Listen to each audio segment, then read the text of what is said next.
Live from Columbia, this is Sports Talk on the South Carolina Radio Network. Be a part of tonight's show. Call us at 800-956-7266 or email talkback@sportstalksc.com. Now, here are your hosts for Sports Talk, Phil Kornbluth, Kevin McCrary, and Tom Hayes. I don't know. The state of South Carolina really had Coastal's back, and I think whether you bleed garnet and black or orange and purple, I think a lot of them were cheering for the boys in teal out in Nebraska. So I do appreciate that, and thank you, everyone. And good evening, everybody. Welcome into Sports Talk, South Carolina Radio Network, here on a Friday night.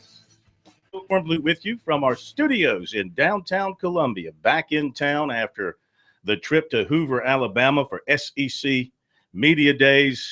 Good to be back, at least for a night, because I'm gone for 2 weeks after tonight. 2 weeks of vacation. Looking forward to it, and by God, I deserve it. You might not think so. I think so. I'm going to get the golf game in shape. I'm going to get the body bronzed. Going to come back looking more. You know, I've sort of had, over the past few years, sort of had the Tom Cruise look. But I think I'm going to come back looking more like Paul Newman. That's my plan this time. Tonight on Sports Talk, after all the stuff we have brought to you this week, open up the phone lines if you'd like to join in to talk about SEC Media Weeks. Talk about ACC Media Days coming up next week. Our poll question now has been changed.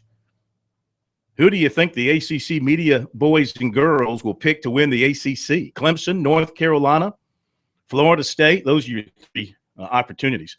800-956-7266 is the phone number. I'd like to get into some high school football conversation as well tonight.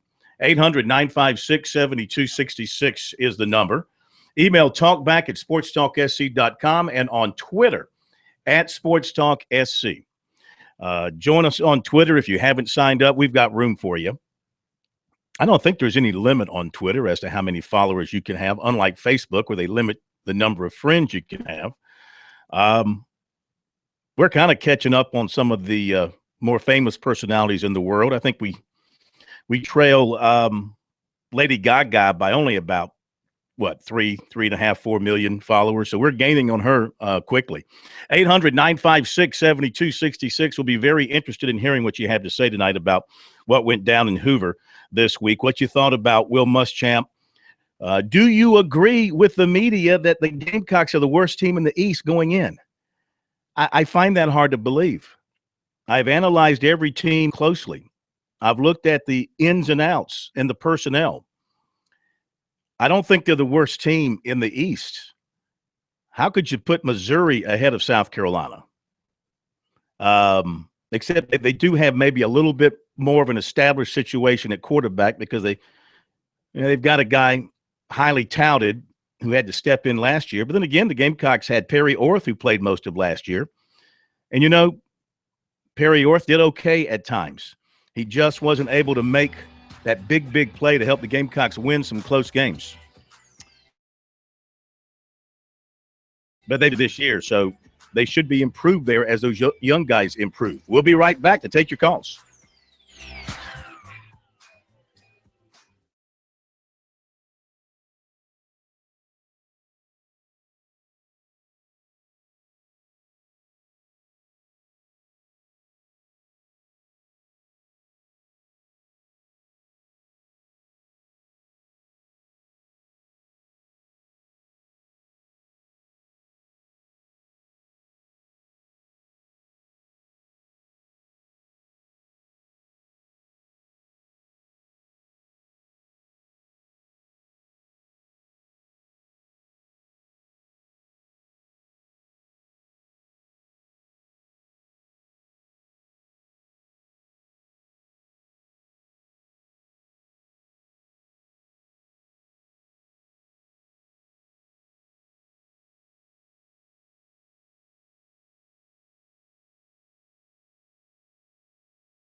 Okay, our phone number 800-956-7266. Email talkback@sportstalksc.com, on Twitter @sportstalksc.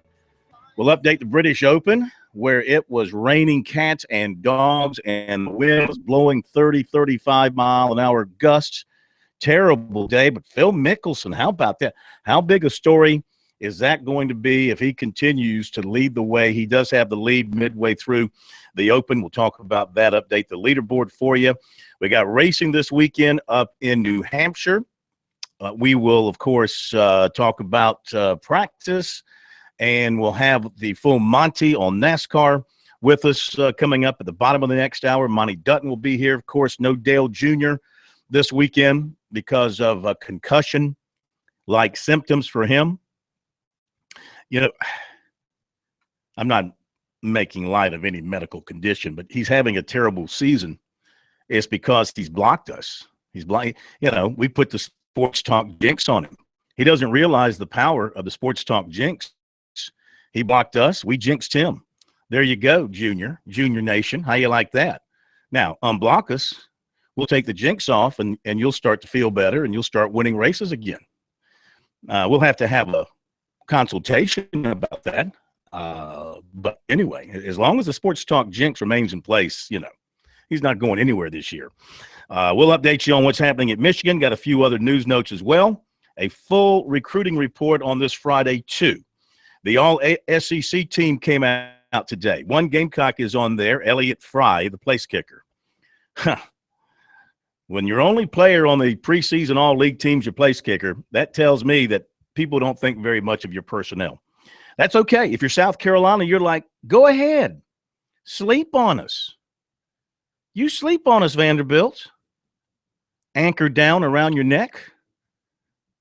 That's how the Gamecocks have to think about this. Sleep on us, and we're going to bite you.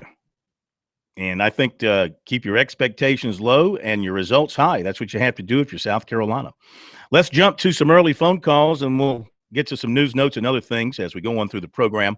On this Friday night here on Sports Talk, 800-956-7266 is the number. And we're going you're going to have to remind me again, Jared, where we're going. We are going to we got Alex from Charleston. Alex in Charleston. Okay. Alex, welcome into Sports Talk. How are you? Great. Go lefty. However, Zach Johnson, I think, is one shot behind. So that worries me. So anyway, I just want to say that I listened to the interview last night with Beckwith, and I'm a Gamecock fan, alum of USC, and he said it perfectly. He said whether you believe garnet black, purple, orange, and we're all teal. And I was like, the only problem I had was I got home that night, I rushed home from work, and there was a problem with the TV. I couldn't watch it. I don't know what happened. But that's why I love college baseball. And I worked at a ski resort, watching a ski resort for a number of years, and I remember getting a debate argument with a guy who was from Wilmington, and he's all about, minor league baseball versus college baseball. And I think college baseball is great. And Beckwith said it perfectly, and I appreciated that interview. Good kid. We enjoyed having him on. You can tell he's a humble kid. He appreciated all the support. He appreciated just being in the World Series, much less being the MVP and winning a championship. So, it was great talking to him, and look forward to many big things ahead for him in the future. No question about it. All right, thanks for your phone call. 800-956-7266, the number. And our email, talkback@sportstalksc.com. Lines are open if you want to jump on board on this Friday night here on Sports Talk. The preseason All-SEC team, as voted on by the media in Hoover, Alabama, 331 total voters out of about 1,200 credentialed people. They're not all media. Most of the real media voted. A few stragglers voted. The rest are just there to be seen and get free food. To be quite honest with you, they have no purpose They have no purpose being there. Anyway, your first team offense is Chad Kelly. No question the best quarterback in the SEC. And probably, certainly in the top 5 quarterbacks in the country, maybe top 3. You could debate it. Well, some people won't debate it. I mean, most people say Deshaun Watson, clearly, hands down. And probably so. I don't think Chad Kelly's very far behind. Numbers are very, very comparable. And, he's a tough kid. He might be the better pro when you think about it. When you get down to it for the NFL, he might be Jared shaking his head. You are not a Chad Kelly fan. I see folks like him, and they just implode in those big games. And he beat Alabama. He did not implode against Alabama when he could have. Time goes he on, threw the pass. He threw the little jump pass that just shocked Alabama. I'm aboard the Deshaun Watson train. Well, I listen. I think Deshaun Watson's going to win the Heisman too, but I think Chad Kelly's excellent. Leonard Fournette and Nick Chubb are your running backs. Calvin Ridley, Christian Kirk are your wide receivers. O.J. Howard's your tight end. Cam Robinson, Dan Skipper, Greg Pike, Alex Kozin, and Ethan Pochik. That's your offensive line, first team. Your second team quarterback is Josh Dobbs. Second team running backs are Jalen Hurd and Ralph Webb. Third team quarterback, Brandon Harris.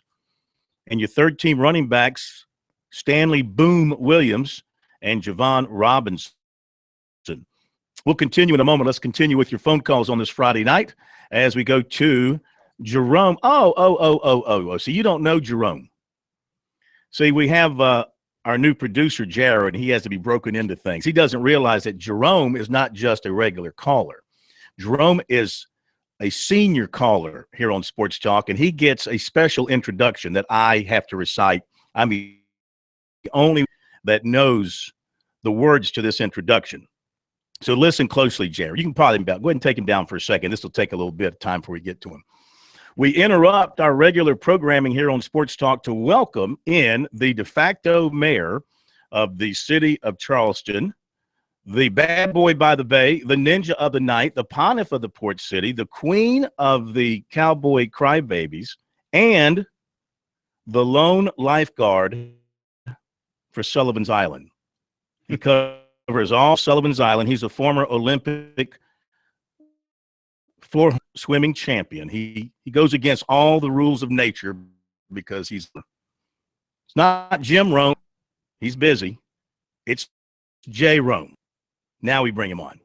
Yes, Jerome. Yes, I wish to announce to the world, to the nation, to the universe, to the galaxy, that I am now in the process of filing a lawsuit against Phil Kornblut for defamation of character and for ever doubting me and what I have to say about Tom Brady. Because now that bozo is going to serve a nice fat 4-game suspension for lying to everybody in front of Jim Gray in that interview he did, which I never bought for 1 second. But you know what? But you know what he's going to be doing on those Sunday afternoons? Do you know what he's going to be doing on those Sunday afternoons while his team is playing and he's suspended? He's going to be sitting at home. He's going to be sitting at home, curled up next to his model wife, watching on his 90-inch television screen, probably eating potato chips and drinking beer just like you do on any given Sunday. So I like to make a prediction on the first 4 games he's suspended. Not 1, not 2, not 3, but 4 losses, okay? Hang on, Jerome. Hang on a second. We got to hit a break. We'll come back to you, let you finish up. Yeah, Tom Brady finally threw in the towel, decided to give it up, accept his punishment, and move. Would the Supreme Court have really heard this case? Come on. Are you kidding me? Back in a moment.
So we don't come back till 20.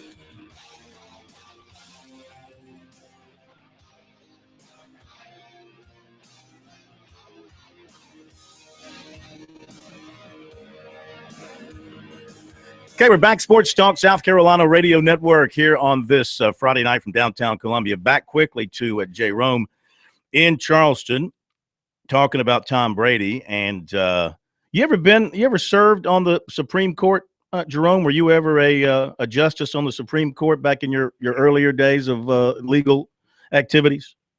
Ha, ha, ha, hardy, ha, ha. Very funny, so-called Blues. Very, very funny.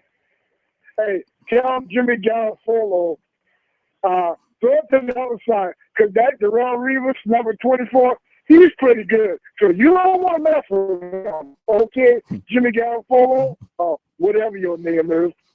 Don't you think that they will do something with their quarterback situation between now and then? I mean, they're going to scour the waiver wires and free agent list and maybe, bring somebody in from retirement. You think they're going to sit back and just go with what they got? Hey, Phil, you shouldn't be asking me that. You should be asking Harden that, because that's his favorite team. He was rooting for them when they were playing the Seahawks a couple of years in the Super Bowl. They're his team. I'm just a guy on the sideline. I don't know what they're going to do about that quarterback situation, and nor do I care. All I know. Hey, but you know what? The Cowboys, they're not much better with their old broken down Tony Romo. I mean, what do you think you're going to do with him? He's pretty much washed up over the hill. At least Brady will be back after 4 games, and they'll still have 12 to go and a chance to recover from whatever start they have.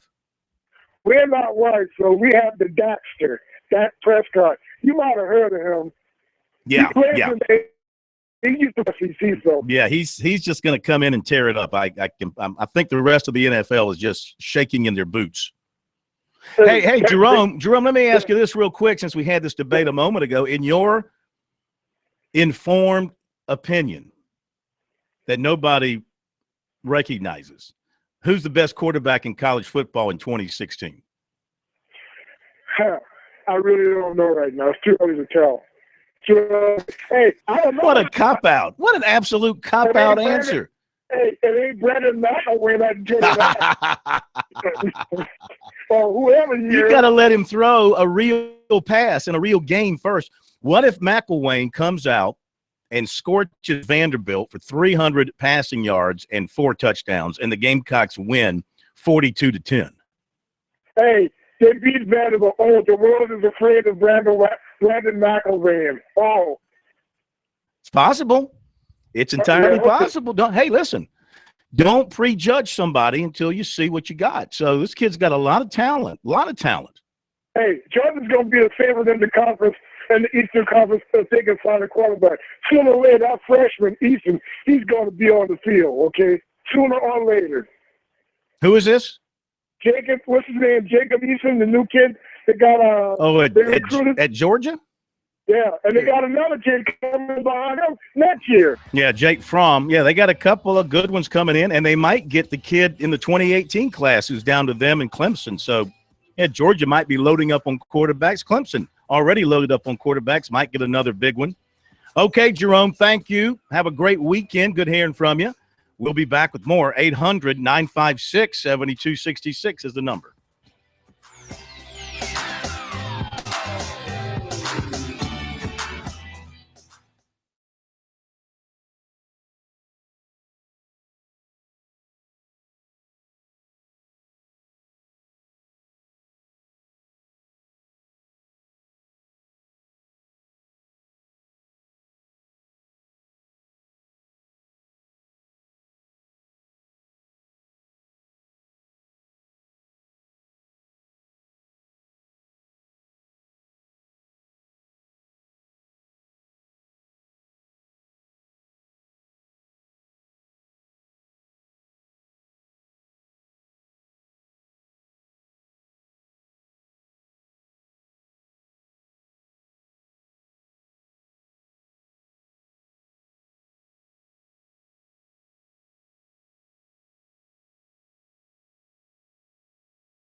Okay, back with you, Sports Talk, South Carolina Radio Network. Friday night from downtown Columbia, Main Streets. Sports Talk is your sports talk show of Main Street, South Carolina, from the coast to the mountains and all points in between. Your final word, your absolute final word in sports every night here in South Carolina. Nobody works harder, longer, later than we do here at Sports Talk. And, of course, as many people like to say, when I'm talking, the most handsome word in sports in South Carolina. By the way, we have a new producer working alongside our esteemed intern producer, Carson Mason, also known as Carsonova. She's still with us. But we welcome this week Jared Rogers Martin to Sports Talk. And now I announce his official Sports Talk nickname. Get that drum roll going. Been waiting all week for it. You ready? I'm ready. We have Carsonova. Some of the previous producers' nicknames. We've had Carsonova. We've had how quickly we forget. We had Steak Man for Pope. Anyway, not going to waste time going too far back down the ledger. I can't remember them all. Yours, sir, moving forward will be Jarmart. Jarmart. Not Rojo Martin. Jarmart. I'll just like Jarmart. You know, I could do Jarmart. You like Jarmart? Jarmart's Get it? all right. And it kind of encompasses your three. For some reason, you have three names. I got four first names. Jared Taylor. Throw the Taylor in there. Jared Taylor, Rogers Martin. Okay. We'll just skip the Taylor. That won't fit. I do like Jarmart. Is that okay with you? Hey, Jarmarte. That gets that Taylor in there too. Well, you know what? I didn't know the Taylor part. Let's keep it simple, stupid. Jarmart it is. So when you call in, say hello to Jarmart. 800-956-7266 if you'd like to join us. Email talkback@sportstalksc.com and on Twitter @sportstalksc. A lot of news to tell you about on this Friday. I mentioned the SEC preseason team that came out today. Let me finish it. I didn't get all the way through it. We talked about the offensive side. Let's talk about the defensive side on the first team. The linemen are Jonathan Allen, Myles Garrett, Carl Lawson, and Derek Barnett. Your linebackers are Reuben Foster, Kendall Beckwith, Jalen Reeves-Maben.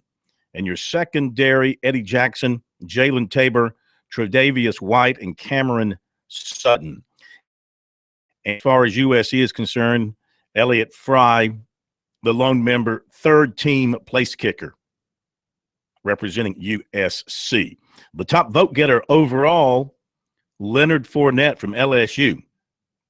He had a total of 329 votes. So he led all the vote getters. The only unanimous selection, first team at his position collecting all possible votes that year, only one since 2000, Darren McFadden of Arkansas. Alabama had the most first-team selections this season with 7. Since 1992 players on a first team is 9 by Alabama in 2011, followed by 8 by Alabama in 2010, and Florida in 2009. I do not agree with Alabama being the pick to win the championship. I just don't see it. It's their time to take a step back a little bit. They lost too much. They have too much unproven. Bo Scarborough is no Derrick Henry. He's a long way from it. He's not going to be able to carry the ball 30 times a game. And their quarterback situation is, totally question mark. I know they got other good players and all that, but it's their time. And they got a tough road slate. They're going down. I know those Alabama crybaby media types that were inhabiting Hoover this past week. They can't, there's There's only one thing worse, really. There's only one thing worse than Alabama football media suck-ups. You know what that is, Jared? I don't. That would be North Carolina basketball media suck-ups. Oh, I mean, nobody tops those people. Nobody. But Alabama football was pretty daggone close second. They got a good roll bandwagon? I would say so.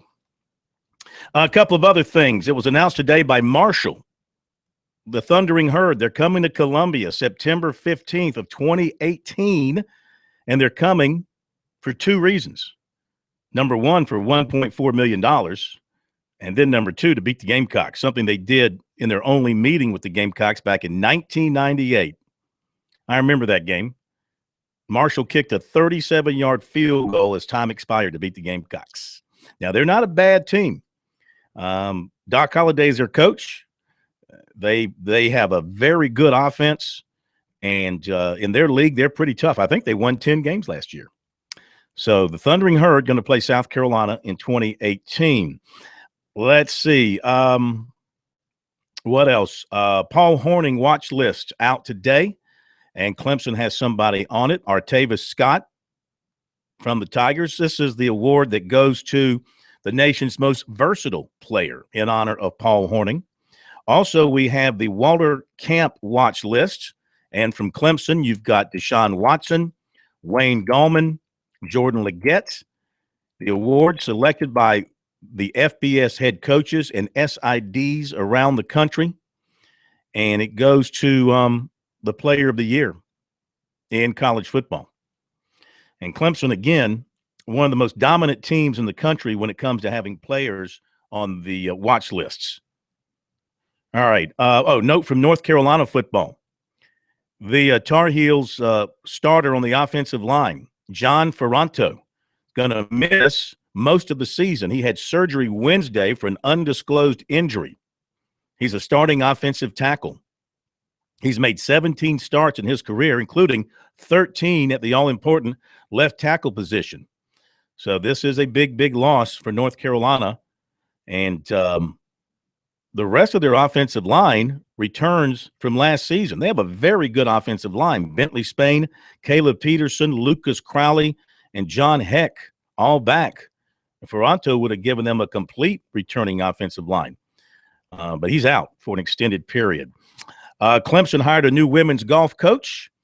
She's coming from down the road at Furman. Kelly Hester taking over the Clemson women's golf team. She has 15 years of head coaching experience, most recently at Furman. And let's see. Quickly, we have the Open. We have Phil Mickelson, a 69, 10 under. Terrible weather today. Terrible weather at Troon. Henrik Stenson, a 65. Amazing they shoot these numbers in the kind of weather they had. He's 9 under. Soren Yeltsin, a 68. He's 7 under, along with Keegan Bradley, who had a 68. Zach Johnson had a 70. He's 5 under. Greenville's Bill Haas, a 70. He's at 4 under. Sergio, come on, Sergio. I want you to win at least one major. 70. He's at 4 under par. Some others that we watch, Matt Kuchar, 68. He's 3 under. Dustin Johnson, a 69. He's 2 under, 8 back. Rory McIlroy had it going well early, slipped back late to a 71. He's 2 under. Kevin Kisner, a 72. He's even. Adam Scott's even. Jason Day, a 70. He's +1. Luke Donald's 3 over. Jordan Spieth, a 75 +4. Bubba, a 76 +4. Ernie Els, a 76. He's 5 over. Bill McGirt. I was told he goes by William, not Bill. William McGirt out of Wofford, a 72, 5 over. Russell Henley from Daniels Island, 77. He's +8. I believe all of those missed the cut. The cut fell at 4 over. Yeah, so those 5 and above that I just mentioned, they all missed the cut for the weekend. Qualifying at New Hampshire, Jimmy Johnson, who's been junk of late, he wins the pole, 133.971. Kyle Busch qualified second, followed by Martin Truex Jr., Kurt Busch, and Denny Hamlin. We'll be right back.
Okay, we're back. Sports Talk, South Carolina. Radio Network recruiting coming up just a little bit here on Sports Talk. Let's get back to your phone calls. We head up to Spartanburg. We welcome into Sports Talk my good friend Mustin Kapasi, President Emeritus of Kapasi Glass, where their motto is for Clemson fans, this is Kapasi Glass. If you don't buy from me, I'll intercept a Deshaun Watson pass. You like that, Mustin? I like that, Phil. I had to clean it up a little bit from the original. You know, this day and age, you just can't say things like we used to say. I know, exactly. And, you know those Clemson fans, they would put it all over the media and, they'd make you look worse than what you are, Phil. So, aren't you a major provider of glass to Clemson University? I am. Yeah. Hey, the way I look at it, hey, look, the more money I can get from Clemson, there'll be less money they can pay their players. So, But do you sell them? Do you sell them your best stuff? I actually do. I give them good stuff because I want them to keep buying stuff from me. Okay. So I give them a good product. Hey, Phil, all my products are good. You got that right, Mustin. You got that right. That's right. Yeah. So hey, I know we didn't get much love from the media, from the SEC, but I'll tell you what. As of yesterday, about 8:00 yesterday evening, all reservations are made for all the away games. Really? So, yep, everything's good to go. We know where we're staying. We know what we're going to be doing. Well, we're not sure what we're going to be doing, but we know how we're getting there. And all reservations are made. We're hoping that we'll be able to party with you and Hayden in Nashville that first game. We'll be there. So, we'll be there. Are you taking the short bus on any trips? To Clemson for sure. The other ones, I don't think so. They're a little far away. New York bus has got some miles on it, so. So do the inhabitants. No, I think we get there, but just, I just want to make sure we get there. Right, so, right. Yeah. But, so it's, we can't wait. It's going to be a fun season. You think so? You think you're going in optimistic? What's that? You're going in optimistically. Oh, yeah. I mean, look, I'm drinking that Kool-Aid that our coach is giving everybody, and I'm ready to go. I'm fired up. I'm ready to go. And, hey, what do you expect him to say, that we're only going to win 2 ball games? He's giving us optimism, and, I'm ready. So, I don't know. I'm sure you'll have a prediction before the season starts on how many games we're going to win. But, hey, look, the way us Gamecock fans are, we ain't got nothing to lose. We're going to go up there and have a good time. Well, you might as well. I mean, because nobody's expecting a thing out of you. I was surprised that the media voted you last. I think they're off target there. I don't think you're the worst team in the East because that team last year, despite its 3-9, had several close losses, and despite everything going on around it, it's a credit to Sean Elliott that they were there at the end in so many games. They just could not get over the hump. So many of those players return, and when you have a team of players that were embarrassed by what happened the previous year, they're going to have a little something extra burning inside them, I think. And they seem to have bought into Muschamp, and the staff seem to be working hard, and except for one knucklehead staying out of trouble. Right. And so that's amazing. We asked Muschamp early yesterday morning about things being good. He didn't. I don't know if he knew about Pelage being arrested at that. Maybe he didn't know, but it's a shame that we had to bring it up and everything was good, and then several hours later we find out a player had a DUI. So it's unfortunate. Hey, look, Phil, that happens when you have 100 players on a team. I mean, and I don't want to downplay DUI. DUI is a serious offense, but hey, he's not out there raping anybody or killing anybody. I mean, kids drink in college and high school or whatever, and unfortunately, he made a bad mistake, and it happens. But hopefully, he'll be forgiven, and and he'll learn from that, like we all have in the past, and everything goes on. learn and you move on and you become a better player. Now, you're right. Give me your, real quick, just give me your, here it is, middle of July. So we'll let you come back. You can come back in August and give us a more up-to-date pick. But give me the wins, number-wise, wins and losses for the Gamecocks this year. What do you think the record will be? I think we're going to go 6-6. Okay. I think we can get to a bowl game. And and Phil will probably agree, probably for the first time since we've joined the SEC, we've got a favorable schedule. I mean, the easy games on the road, except for, of course, Clemson and Florida. And, the home games are going to be hard, but hey, you never know. I mean, William Bryce is still a hard place to come play football. Yep. You're right. You're right. Thank you, Mustin. Good hearing from you. Have a great weekend. We'll be right back.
Okay, let's go to the recruiting report for tonight's defensive end. MJ Webb of Madison, Georgia, going back on the road to check out some favorites starting tomorrow with a visit to Kentucky.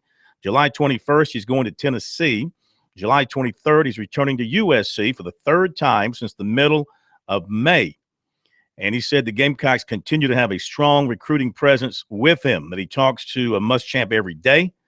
He says they text and tell each other good morning. He also hears from Lance Thompson regularly every day. He says that's why I'm all about them. However, he's not feeling any undue pressure from Muschamp and Thompson to jump in the boat. He says they're not really taking that approach. He said they'll always be there for him whenever he's ready to commit. At this point, he's focused on USC, Tennessee, Auburn, Kentucky, and Florida. He's looking at a November date for making his decision. He does not have a favorite. He has scheduled an official with USC for the Georgia weekend. He will also take one to Tennessee. Clemson offered 2018 offensive lineman Richard Gurridge of Tampa. He's a national recruit. Some other offers: Florida State, Alabama, Auburn, Kentucky, North Carolina, Florida, Georgia, Miami, Louisville, Michigan, Nebraska, Ole Miss, and Tennessee. USC commitment defensive back Damari Mathis of Lakeland, Florida, was offered by Minnesota. He committed to the Gamecocks in June. Defensive back Bam Laguerre of Miami will visit USC Sunday. He also visited the Gamecocks in early June. He has not been offered by USC, but he does have offers from Georgia Southern, Idaho, UAB, Central Michigan, Toledo, Western Illinois, and Tennessee State. He has several other visits and camps coming up with stops at Georgia State, Clemson on Monday, Alabama, UAB, Florida State, LSU, Mississippi State, and Southern Miss. USC joined Tennessee and Kentucky as SEC programs offering defensive back Shakur Brown of Stockbridge, Georgia. His teammate and fellow defensive back Yusuf Corker also has a USC offer. Brown also has offers from West Virginia, Minnesota, Oregon State, Colorado State, Georgia Southern, Troy, and Miami of Ohio. He said the Gamecock offer was relayed to him Thursday by his coach. He's been to USC a couple of times with Corker. He likes it. He says the Gamecocks are in his top 5, guaranteed. Last year, he only played 4 games at corner. He had 23 tackles and 4 interceptions. He's not rushing his decision because he's expecting more offers to come in. And an update on Michael McDaniel from Loganville, Georgia, the unsigned 2016 defensive end. And according to his assistant coach, Kenyatta Watson, who's been keeping us up to date on the goings-on there, McDaniel is completely qualified now. However, and he's hearing from some major schools, he said now, across the country, starting to hear from major schools. But the kid, wanted to go to South Carolina. That was his first choice. But according to the coach, they have not heard anything back from USC. All right, top of the hour break. We'll be back. Second hour sports talk coming up.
Okay, back with you, Sports Talk, South Carolina Radio Network, here on a Friday night from downtown Columbia. 800-956-7266, the number. Email talkback at sportstalksc.com and on Twitter at SportsTalkSC. We'll check out some Twitter comments, some chuckling type stuff on Twitter that we can kick around. The poll question, new on our website, sportstalksc.com. And we hope you're visiting the website regularly to check out our information, our recruiting, our other news notes. Who will ACC media vote number one in preseason poll? Clemson, Florida State, or North Carolina? So far, 55% say the Tigers, 41% say the Seminoles, and one person has voted for North Carolina. I think North Carolina is legitimate consideration for winning the ACC championship. They played for it last year. And you remember that was a fourth quarter down to the end ball game with Clemson in Charlotte. And they've got a good team coming back. So I think Larry Fedora has established something now on Chapel. They're going to be very good on offense. They've gotten better on defense. And they don't play Clemson in the regular season. That's good for both teams. That's not good for the league. It's good for both teams. And they could meet up. I think they'll be the respective picks in their divisions, and they'll be projected to meet up in Charlotte once again, I would think. You think about the Coastal, and I know Miami has a really good quarterback, and they always have talented skill position people. Maybe Mark Richt and his staff are going to go in there and be the answer and turn it around. I don't know. They got a long way to go based on what I saw from them last year. Big disappointment. Georgia Tech will probably be the turnaround team to watch in the Coastal just because of their nature. Usually when Paul Johnson has a bad year, they rebound with a very good year. And their quarterback is dangerous. He didn't have such a good year last year. They had a lot of injuries last year. If they're healthy with him at quarterback, they'll be dangerous. And Clemson has to go to Atlanta, where we all know the Tigers stumble. You know, that's where Deshaun Watson got hurt 2 years ago. They lost that game. It's always tough. For whatever reason, it's always tough for the Tigers there at Grant Field. And, nobody else in the Coastal really scares you that I can think of. The Atlantic, I think it's Clemson, Florida State, and Louisville. Louisville's dangerous. Got two quarterbacks, one in particular that can worry you because he can throw and run, and other talented people. 2 years ago, remember, at Clemson, they had a meltdown inside the 5-yard line that cost them a chance to win that game at Clemson. And gave the Tigers a really tough battle at Louisville last year on that Thursday night. Remember that? So, Louisville's going to be a factor as well to some degree in that division. I think it's going to be, kind of a tight battle between those three in the Atlantic Division. 800-956-7266. Be right back.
going to be a great weekend. Hope you're looking forward to it.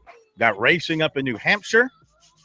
Got the Yankees and the Red Sox at the stadium in the Bronx just getting underway. Looking forward to that. This is the Yankees' last stand. Really, it is. Back to 500 going into the All-Star break. Had to take 3 out of 4 in Cleveland against a very, very good Indians team to get back to 500.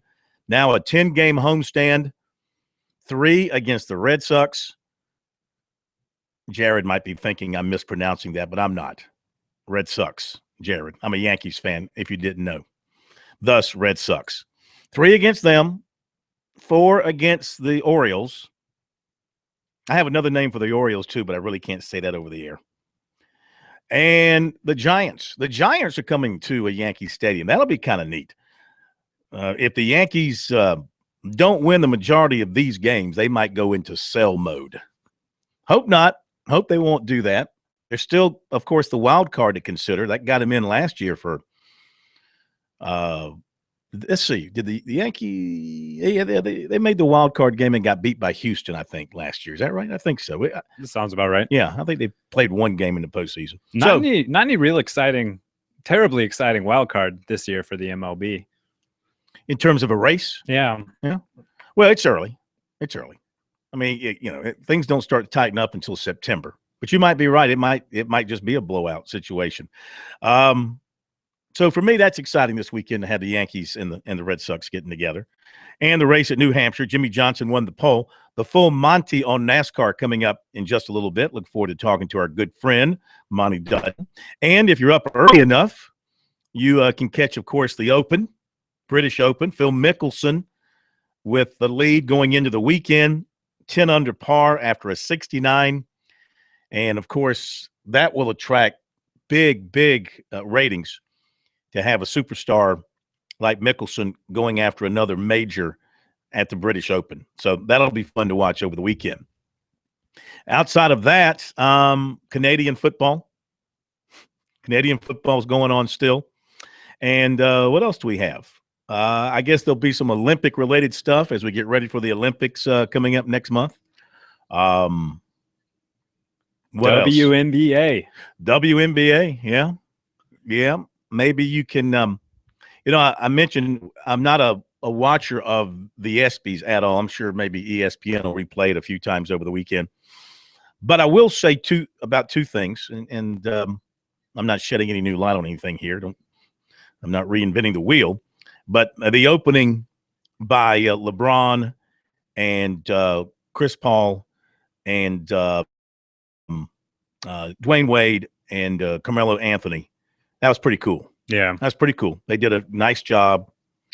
And speaking from the heart, I don't know what can they do? What can athletes do in these society situations? They can throw money at it and all that kind of stuff, and then they can speak emotionally, but they have no power to do anything. I mean, if Dwayne Wade could, being from Chicago, maybe he'd go into the inner city of Chicago and make them stop shooting one another by standing in the middle of it all. I don't think he'll do that, but who wants to shoot Dwayne Wade? But it was a nice gesture. It was a nice gesture, no doubt about it. And then the speech by Craig, help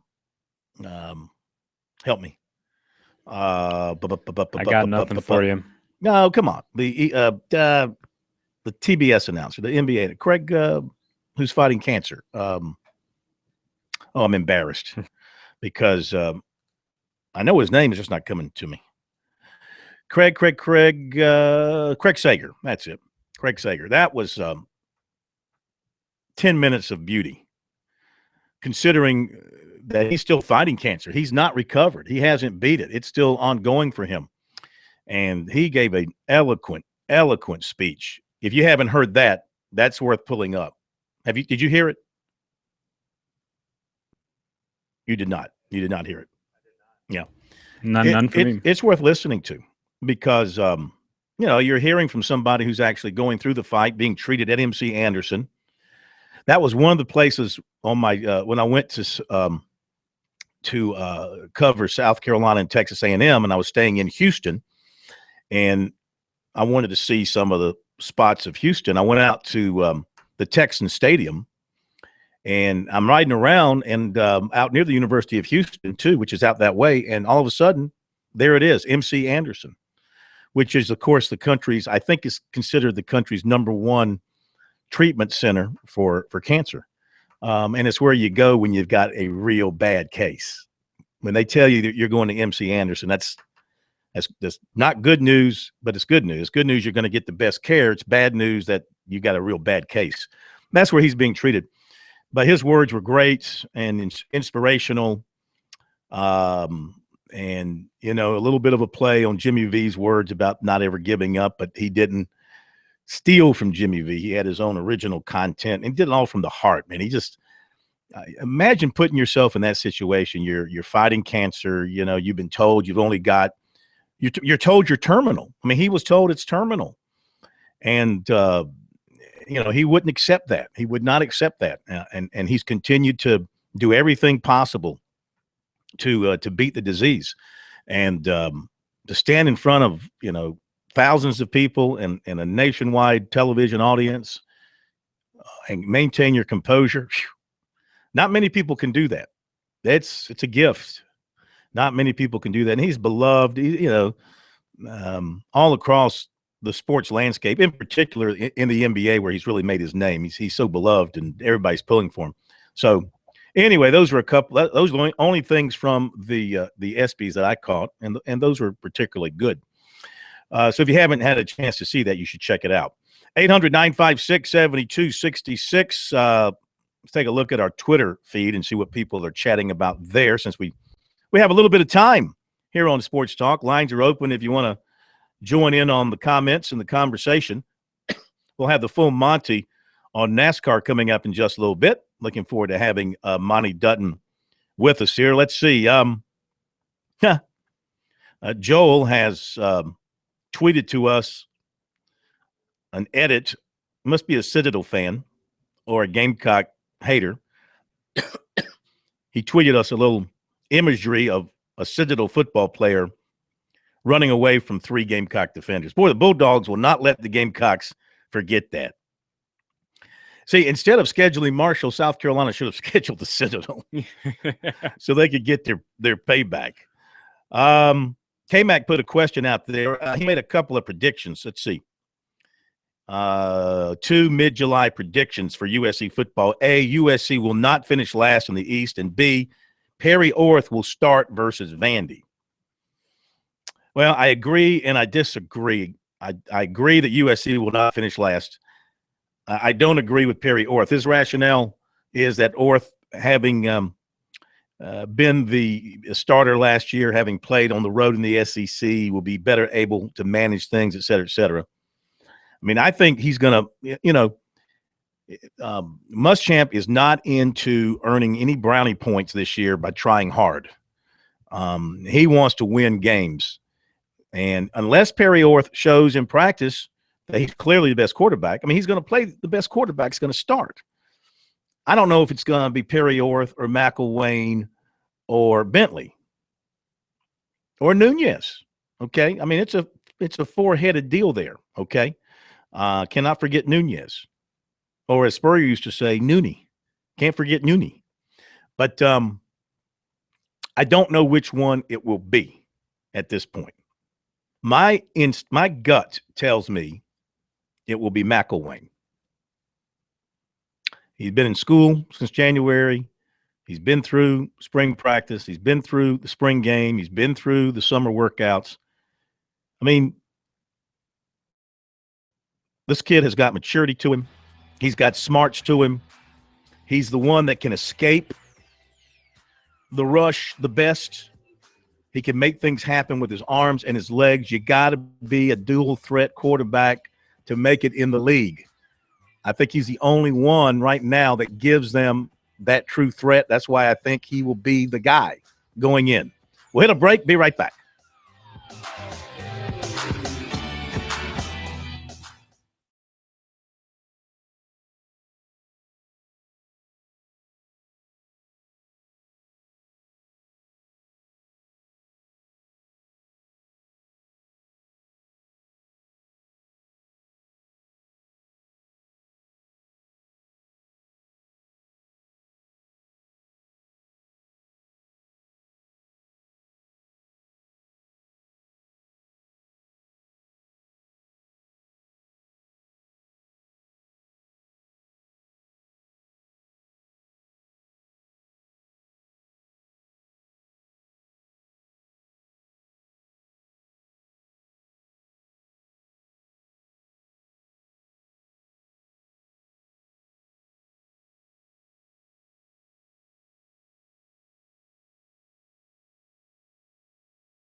Back we are, Sports Talk, South Carolina Radio Network. Phil Kornblut here on a Friday night. K-Mac and the Pro are off tonight. You'll get plenty of them over the next couple of weeks as I'll be gone on vacation. K-Mac and the Pro will be here, but we'll have plenty of stuff for you. Tuesday, things come back to life at Clemson. Dabo Sweeney and assistant coaches will be back from vacation. Now, they were supposed to be back on Monday. And, you know, typically Dabo has a dinner for the media that cover Clemson at his house. I like to call it the Last Supper before the start of the season. But they had to cancel the Last Supper before the start of the season this year because he's not going to be back in time, apparently. So Tuesday they'll have the golf tournament at the beautiful reserve at Lake Keowee. I hate that I'm going to miss that, but that's the way it is. We'll have that covered for you. Dabo will talk. Some assistants will talk. Then Thursday and Friday, ACC Media Days in Charlotte. K-Mac will be there for that. Have all that for you next week. And then the following Tuesday, Coaches for Charity up in Greenville. Have that covered for you, too, here on Sports Talk. So plenty of good stuff coming your way. And then here's what I'm bringing back when I come back from vacation. I'm bringing football with me because the day I come back is the day we start practice or they report. So I'm bringing football back with me, people, okay? That's my gift to you. So you can thank me when I come back. Quickly, back on as we go. Let's go to Lee in Columbia. Hi, Lee. Welcome to Sports Talk. Good to have you with us. Hey, Phil, what's happening? How are you? Hey. How you doing, old man? I'm good. Hey, you know that Florida State has a 21-game home winning streak. Clemson has a 16-game home winning streak. Something's going to end this year. I think that Sean Watson's going to go up there and win that thing. And I think Clemson's going undefeated at home again the next year. So, So you think Clemson will go to Tallahassee and beat Florida State? Remember, if it wasn't for C.J. Davidson fumbling going into the end zone, we would have beat him that year before. True, absolutely true. And you know, he wasn't going. I don't think he was going into the end zone. I think he was. They were trying to run the clock. It was late. Right. And he got stripped or mishandled the ball. Yeah, I remember that. I don't know where Mr. Gallman was at that time. He was not known at that time. But I think it's going to be good things ahead for the Tigers this year. How much do you think they'll average? Will they – I mean, how much more can they average compared to last year? I think about 46 points a game. Whoa. 46. You think they're going to average 46 points a game? Yeah. And so, you know what I think now let's take out – let's take out the 70 points they're going to score on South Carolina State and the 50 points they're going to score on Troy. Yeah. How about the rest of them? Florida State will be a little tighter and Auburn a little tighter. But I think total with the other Wake Forest and all these other guys, I'm thinking that's what it's going to be. Okay, sir. Go Tigers. Thank you very much. Appreciate the phone call. The Full Monty on NASCAR coming up next here on Sports Talk.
Welcome back, Sports Talk, South Carolina Radio Network. Phil Kornblut here in Columbia. Time to go racing here on Sports Talk as we do it this time on Friday night. Time for the full Monty on NASCAR. We welcome in Monty Dutton of MontyDutton.com fame. So, hope you haven't suffered a concussion or anything and you're good to go, unlike Dale Jr. this weekend. Yes, I haven't had my bell rung since I was in high school. And who rang it for you? I'm confident it was the late Roscoe Watson. I had a lot tougher time in practice than I ever did in games. Yeah.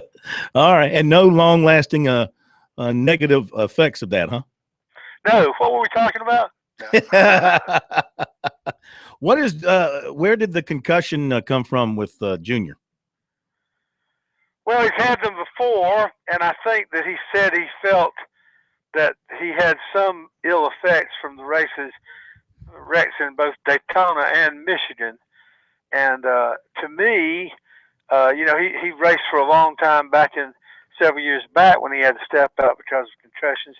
And so, to me, the question that there obviously are several questions because everybody knows this is sort of a recent phenomenon. There's no telling how many NASCAR players, drivers, have been have perhaps needed something like this. And the racing is safer. The standards are so much more than they had been. But the secondary question, I believe, is that perhaps when a guy has maybe said, I've been not exactly right since the Michigan race, and then Daytona made it worse, I think that what that obviously cries out is maybe a tighter system to check these things. You have several cases where drivers have been involved in wrecks because they happen to drive away and they're smoking hulks back to the garage area, that because they weren't there, they didn't have to mandatorily go to the infield care center. And so it seems like to me that if this is a concern, and it's enough that a driver like Dale Earnhardt Jr.'s ability to have to skip a race, it seems to me that something must be done to evaluate these things, because this really shouldn't be their opinion. It should be if someone is in a certain condition that they should be not allowed to drive. But all of that has changed a great deal, but it has changed. And so it seems like to me that the situation here, given those facts, sort of argues in favor of having more oversight. You would think there'd be more of that in NASCAR, considering how violent it is inside the cockpit, even with the HON device and all the straps they have on them to keep them secure. We've seen the replay inside the cockpit when these guys hit the wall or get spun around or get airborne, and that head's just, going back and forth, up and down, and you can get your concussion just like that. Well, as I said, I've been thinking a lot about this lately, just about the whole way that society has changed in every sport, because we know so much more about medical concerns than we knew in the past. There's not anybody, just like me talking about when I played high school 40 years ago. The other day I was looking at I asked a kid on the local team to let me look at his helmet, and the helmet looks pretty similar on the outside, but on the inside it looks like it's amazing how much high-tech cushioning is in there. And it's the same way that in racing you can look at a race car from 1975 and you wonder, how in the world did anyone survive driving these cars? Well, I think you can kind of see that in almost every sport. And so one of the things that we notice is that we realize how much more we've known, but there's a certain level where you say, well, it's dangerous, but it's not as dangerous as it used to be. So I don't have any doubt that it's important to keep people from having long-term injuries that are derived from. As I said, it used to not be a concussion. It was like you had your bell rung, and Sure. if you could tell how many fingers the doctor was holding up, and you happen to know what town you happen to be in at the time, they'd let you go back out there. Talking with Monty Dutton, the full Monty on NASCAR. So Jimmy Johnson, who hasn't done a whole lot lately, wins the pole today at New Hampshire. Fastest lap came in the knockout round, or the final round of knockout qualifying, and he edged out Kyle Busch, and his fast lap was 133.971. This is the 50th pole win for the Chevy SS in the Sprint Cup Series. 50th pole win by Chevy SS, which leads to my question. In your opinion, the best car model you've seen in NASCAR Sprint Cup racing, is it the Chevy SS? Is it the Ford Taurus? Was it whatever Chrysler had out there, the current Toyota Camry model, maybe going back before all that? In your opinion, what was your favorite car model in NASCAR racing? Well, it would probably just, I'm going to show my age there. First of all, the Chevy SS, you know, when you sit there and you don't just say Chevy, well, you know, now it's the SS. It used to be the Monte Carlo. Yeah. Before that, it was the Lumina. It's not even the Ford Taurus now. It's the Ford Fusion. Yeah, yeah, you know? yeah. And so I think that's kind of a difficult comparison. If it was going to be me, I would probably be back to an era where a lot of people who've been around as long as me would say, a lot of people would say the Dodge Daytonas, the wing Daytonas, and the Plymouth Superbirds with the cone noses that were around 1970. And I would actually go that time, but I always liked the Ford Torinos and Mercury Cyclones of that era, which were also aerodynamically revamped, but not as dramatically as the Plymouth and Dodges of that era. But I think that was a fun era for NASCAR, and I sort of missed that. But as a general rule, as far as Chevy is concerned, I would have said I would have thought of the Monte Carlo before I would the SS, because the SS just hadn't been the model for long enough, only a few years. The Mercury you're talking about, isn't that what David Pearson drove in all those years? Well, I was thinking about the one just before him, the sort of fastback cars. Mm-hmm. However, David Pearson's, the only reason that I would say I like the Cyclone of 1969 through 72 or so is that I just think it was prettier. Yeah. You know, the Mercury Cyclone, when I was a kid, I was a big Pearson fan. I think he's the greatest driver to ever live. But when I was a kid and I'd go to the races at Darlington, I used to watch the races and I'd say, man, that's cool. Maybe Daddy will buy me a Montego or a Cyclone. You know, I used to think that I wish they drove Mustangs and Camaros when I was a little kid. Why they drive these big blocky cars.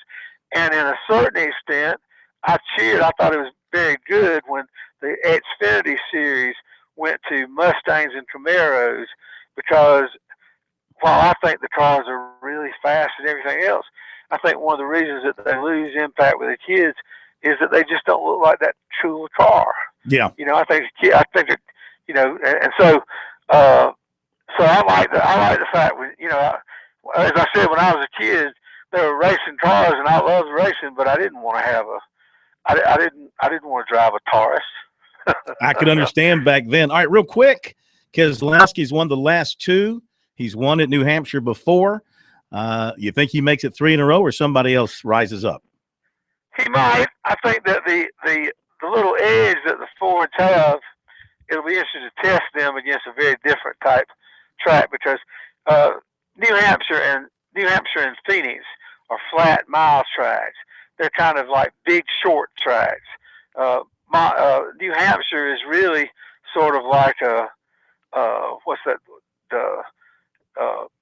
Honey, I Shrunk the Kids. Well, it's like I made it. It's a similar thing. It's just a larger version of Martinsville. And Kevin Harvick is so good at the mile track at Phoenix that I have a hunch that he's, like always, Mr. Second Place. He's only won one race this year, and so I have a hunch this might be his week. And I also have a hunch that Johnson's pole might end up bringing victory on Sunday. All right, Monty. As always, we've enjoyed it. Thank you so much. Have a great racing weekend. You can get more of Monty's stuff at his blog, MontyDutton.com. Check it out. And we'll be right back.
First of all, I really enjoy the challenge that this weather and these elements provide.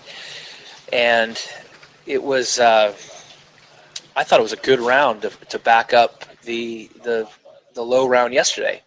I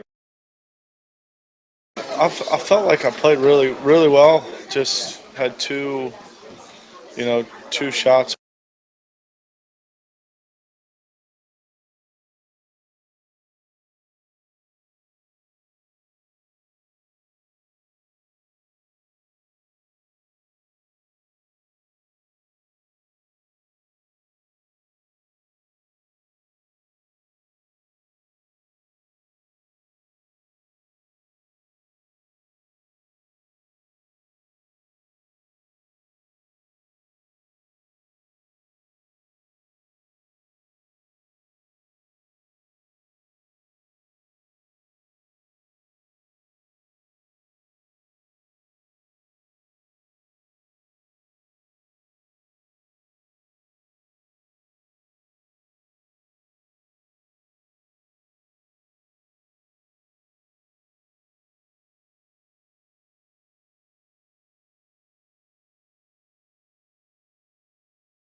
Thanks again to Monty Dutton for being with us here on Sports Talk, the full Monte on NASCAR every week here on Sports Talk.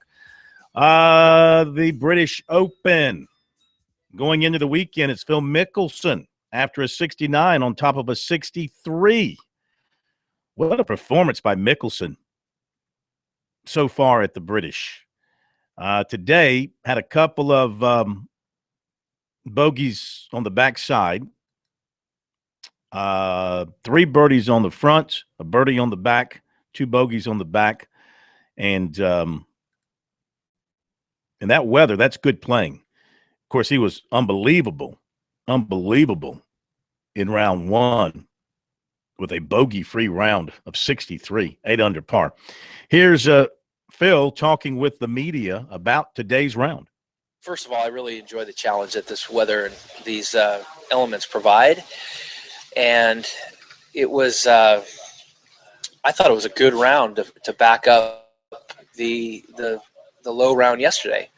I played kind of stress-free golf again. I made 1 or 2 bad swings that led to bogeys, but for the most part, kept the ball in play and played kind of stress-free golf.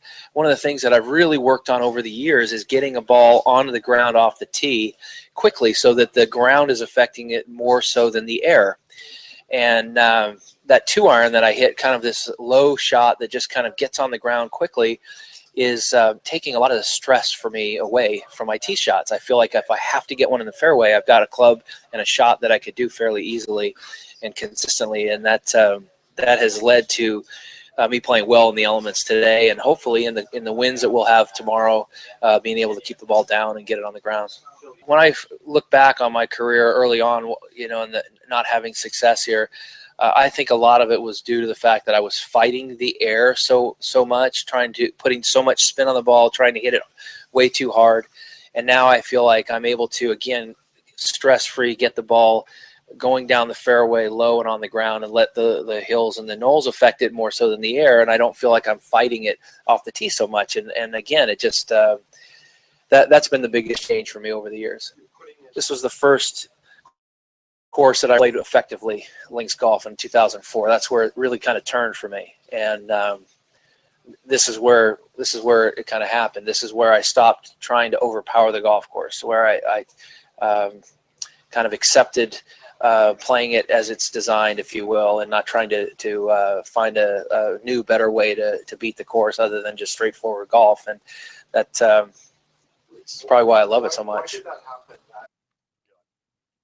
Phil Mickelson after his round today. Now, Dustin Johnson, the U.S. Open champion, who has won his last two events, the U.S. Open and the Bridgestone Invitational, trying to go for 3 in a row. Of course, he got off to a little bit of a sluggish start in round 1, put himself behind the proverbial 8 ball a little bit in round 1 with a 71. Came back today with a 69. That included a pair of double bogeys. He double bogeyed number 7, a par 4, double bogeyed number 11, a par 4. Outside of that, he had his birdies and got it down to a 69. Imagine if he takes those doubles and turns them into bogeys, you're talking 67. Anyway, he's 8 shots back, a lot of golf left to play, still in the hunt. Here he is talking with the media. I felt like I played really, really well. Just had two shots on 7, and then on 11, just water, got on the face, and one kind of knuckled straight, and then went in the gorse on 7, had to re-tee, and then same thing on 11, just water. It kind of hit a really solid, hit a good shot, just kind of squirted right, went out of bounds. Other than that, I played really well all day. Well, it's been good. Just I feel really relaxed. I feel like I feel like my game is in really good shape. Just, yesterday I rolled it really well. Just nothing went in the hole. And then today, other than a couple of short putts I missed, but other than that, again, I hit a lot of good putts that didn't go in. All right, there you go with Dustin Johnson. This is a busy sports time in Europe when you consider going back to late June, early July, Wimbledon in London. Then you had the start of the Tour de France, which is still going. I think they're at about stage 13 or 14. I think they're going through the mountains now. That's when I start to watch a little bit. Not much. You got a bunch of guys riding bicycles. How exciting is that? Not particularly. How about the fan who spends all year waiting for the Tour de France to come by? And he's standing there for hours, and here they come, and there they go. And that's it. You get to see them for about 5 seconds. It's not like watching a NASCAR race where they're right in front of you for 200 laps. Be right back.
right, let's update the Yankees and the Red Sox. 1-0 Boston. You know, there's this thing in baseball where you're not supposed to talk about a no-hitter because it brings bad luck to the pitcher. So Stephen Wright has a no-hitter going for Boston after 3 innings. No-hitter, no-hitter, no-hitter, no-hitter. Stephen Wright, no hits, no hits allowed after 3. Why don't you give it one more? No hits allowed by Stephen Wright through 3 innings. In fact, he's perfect. Perfect game by Stephen Wright through 3 innings. Red Sox have a home run off of Pineda. They lead it 1-0.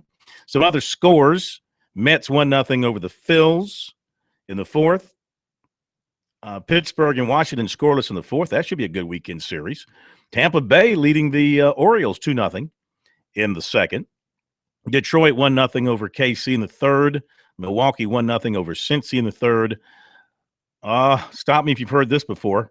Braves are losing to Colorado 1-0 in the first. What? What's that? Braves are losing. Braves are losing. Wait, you mean the okay, yeah. The Atlanta Braves. The Atlanta. I saw their new stadium, by the way, as I was going through Atlanta, going and coming to Alabama. It's getting there. You can really see it rising up as you go down, as you're stuck in traffic, as you're stopped in traffic on 285. You get a great chance to look at it any time of the day because you're always going to be stuck in traffic on 285, especially where it joins with 75. My goodness, is that going to be a traffic nightmare? I was going to say most of the fans. Oh, you're from Atlanta. You're from Atlanta. From the road. Yeah. You might have tickets from the game, but you're going to be watching it from the road, stuck in traffic. Do you know that area? Do you know that area at all? It is the worst intersection in Atlanta for rush hour every single day. Mm-hmm. And no public transportation goes there. It's just cars. And they're going to – a lot of missed tickets, I say. Yeah. It's going to be terrible. I don't know any other way around it. It's going to be terrible, as Charles would say. Terrible, terrible, terrible. Let's see what else I want to pass along to you as we wind things down here. Well, I'll just remind you that I'll be gone the next 2 weeks. If you care, K-Mac and the Pro will be here. Have a lot of good stuff for you. Tuesday night, I believe Kerry Tharp will make his debut as Darlington president here on Sports Talk. Wednesday night, SC Wild for you, Captain Billy Downer. Also on Tuesday, coverage of Clemson golf outing with the media and Dabo talking and assistant coaches talking. Thursday, ACC coverage for you. So a busy week with the boys next week. Could have some recruiting information. USC's got camps going next week. On Friday, Clemson has their all-in cookout. USC has their cookout on Saturday, so things could be happening next week there. We'll stay on top of that. Want to thank Carson Mason for her great work all week long. And thanks to our newbie, Jarmart. That's me, Jarmart. Good to have him on board with us here on Sports Talk. Everybody have a great weekend. Thanks to all our stations. Thanks to all of you for being a part of Sports Talk. Take care. Be with the boys next week. I'll see you in a couple of weeks.